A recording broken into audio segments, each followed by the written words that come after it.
Viral ngayon ang isang homeless man na may alagang 2 aso na walang awang binaril ng mga pulis ng London.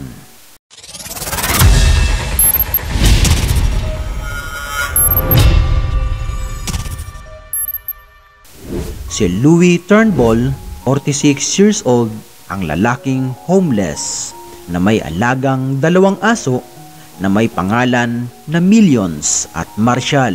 Una nito, napaulat na may babaeng sinaktan ang 2 aso, pero ayon sa mga nakakita at nakasaksi ng insidente, hindi umano nasaktan ang babae at sa dahilang iyon, rumesponde ang mga pulis.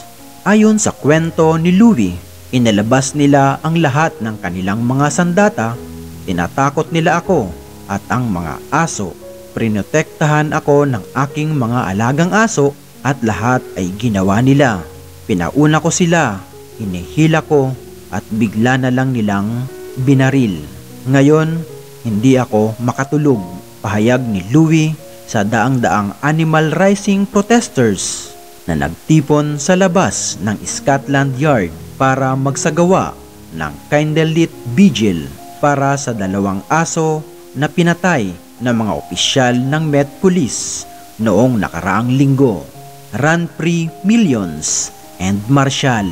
Kung nagustuhan mo ang ganitong mga video, pakishare na rin sa iyong mga kaibigan at kapamilya. Maraming salamat. God bless.